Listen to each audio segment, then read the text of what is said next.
Hello everyone, and welcome to episode 7 beta of New Sunrise. The last one was 40 minutes long, and I figured that would probably turn a lot of people off, so this one is accelerated about 3.5 times. So here we are, already going through a lot of the staging. Just trying to build up the altitude, which is a fairly standard piece. We're just trying to get really high, and we are going to try and attempt a gravity turn, because turns out if you just thrust very high into the atmosphere, the actual orbit formation becomes a lot more difficult. So to save fuel, we do a gravity turn, which is just turning towards the rotation of the planet, and that will give us a more ballistic kind of arc to actually use and get our orbit.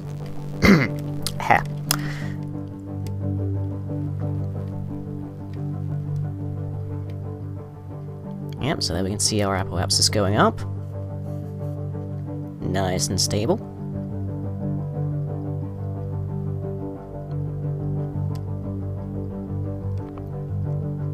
We almost managed to hit the Bob Kerman Memorial probe there, which was kind of a worry when I was filming this. But now we need to get an intercept with the actual orbit of the station. So we just expand our periapsis out there and do a little bit of correction with the up and down maneuvers to actually get us on the same sort of orbital inclination, which is the first important part. You need to actually have a crossover between your orbit and your target's orbit, and you need to have it actually be at the same inclination relative to the planetoid that they're orbiting. Yeah, so there we can see KGS-1 just happily rotating out there. And there goes the staging. When I first started trying to launch this thing up, I didn't actually know that the launch pad had its own rocket. So that was an interesting thing to find out during testing. Okay, now we're down to 1 encounter, so we just need to rotate and figure things out until we can actually get the two to meet up. At about 5 kilometers is usually ranked as being the minimum, but I actually managed to get quite a bit lower than that. And it's all very small corrections for the most part once you've actually got the encounter up. Rather worryingly here, the orbit looks like it's decaying, and it actually kind of is on one side, but it's also extending in the other side, so as usual, always remember that doing one thing at one side of your orbit will affect the other side.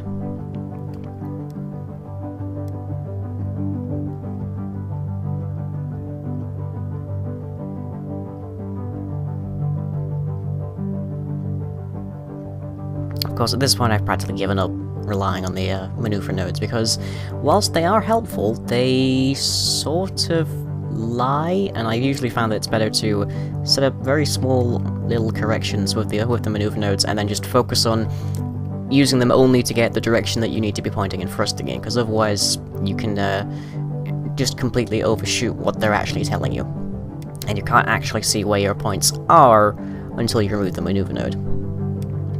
So I'm just using it here to get it very close, already less than 1 kilometer, a couple hundred meters.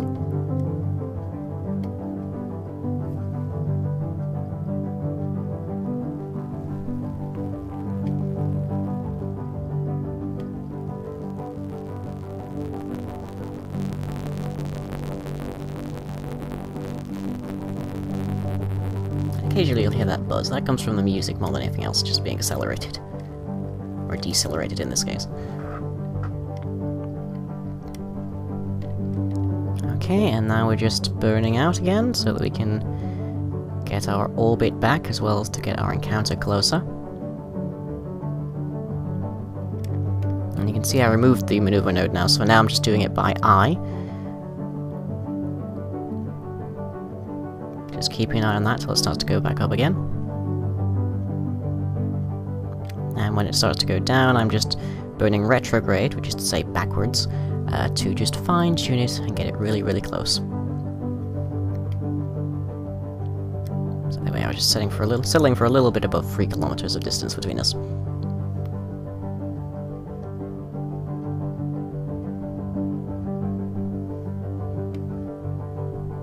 And the flight engineer is very helpful, just in general, because it can show you the amount of delta V you have, which is very useful when you're working with the maneuver nodes and such, because it lets you know just how far your ship could actually manage to go.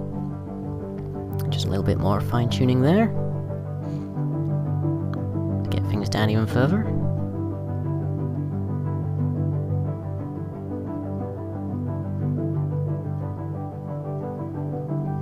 And you can see that little node there, the little green arrow node, which is the descending node. And on the other side of it is the ascending node, and if you are looking to actually rendezvous with something, those are the two that you really need to start thrusting and such at, because they're the cheapest locations, but once you're on a trajectory like this, it's generally easier, I find, to just thrust on them.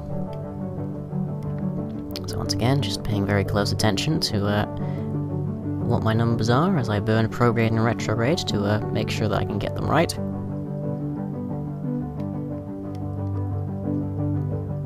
Taking stock of the relative velocity between me and the target.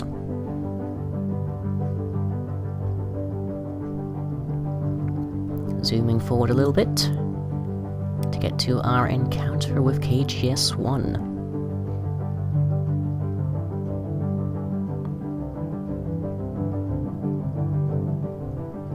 We already have a distance of 0.2 kilometers, that's about 200 meters, so I'm just taking a little bit of stock on the actual maneuverability of this little piece of craft, so I can start to kill the relative velocity.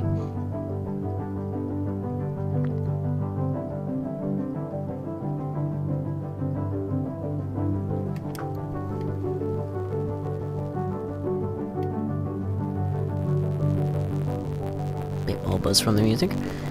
And our separation is actually increasing at this point, but that's because I'm burning to actually kill out on my velocity relative to the station. But as I do that a bit more vigorously in a moment, you can watch the very interesting thing that happens, which is that my orbit is becoming essentially a mirror. It's becoming parallel to the station. And once I'm on this orbit, I can pretty much have an encounter whenever I like. Provided I have the fuel to actually thrust towards it, of course. So that's what I'm doing here, thrusting towards the station to actually get me some velocity towards it, and then I'm flipping back over immediately because I'm going to need to kill that velocity before I potentially crash into the side of the station, which we can see the lights quite happily lighting up now.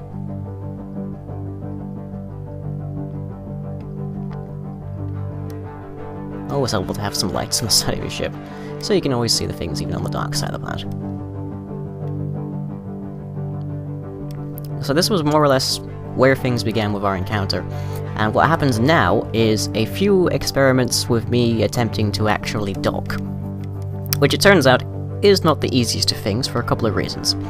The first is the tremendous amount of fine-tuning that you have to do using your RCS as an ideal. I also at this point did not know that there are linear controls to the RCS, because there isn't exactly a user manual for Kerbal Space Program, so I was just using the rotational.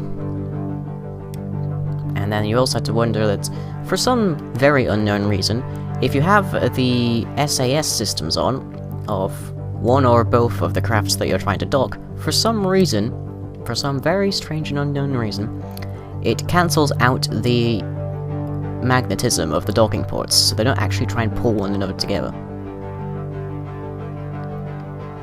Which would have been very helpful quite a bit into this. Like right there, they would have just locked together and have been fine, but no. And then the other piece is something that I found out that I'm going to have to address for the next episode, which is these launch pads don't actually work in space. Or, well, more precisely, they don't work if their velocity, their approachable velocity, is too high. They have to be pretty much stationary. Meaning, more or less, on the surface of a planetoid or a moon or something. They can't actually be in space, because in space you're always moving pretty fast. And if you are actually moving at basically zero in space, you're going to get pulled onto a planet and die. So I can't actually have a shipyard in space at the moment. I have been tinkering with the config files as much as I can to try and figure it out, but half of the Extraplanetary Launchpads mod is obfuscated, so I can't read it.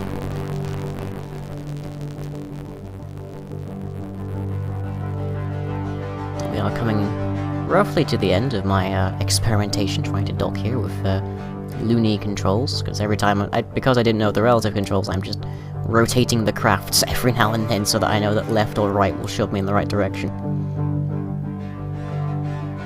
And since there is an orientation component to actually docking with the station, this becomes a bit troublesome to say the least.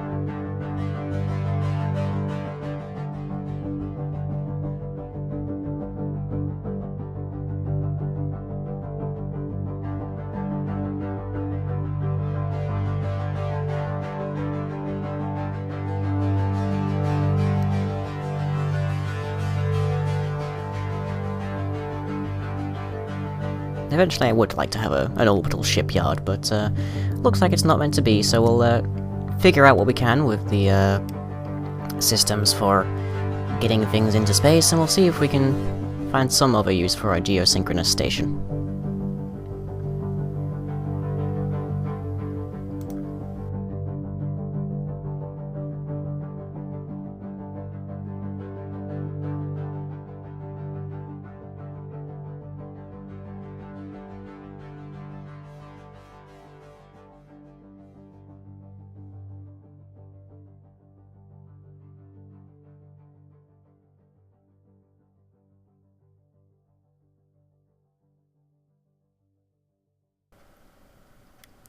But that's about it for now, so I shall catch you all next time.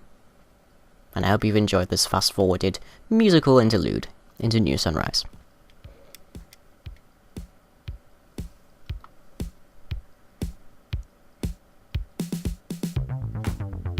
If you enjoyed this video, be sure to leave a like and or a favourite, follow me on Twitter and subscribe to be notified of future updates. You can also check out the website where most other content is uploaded. That's all for now, catch you later.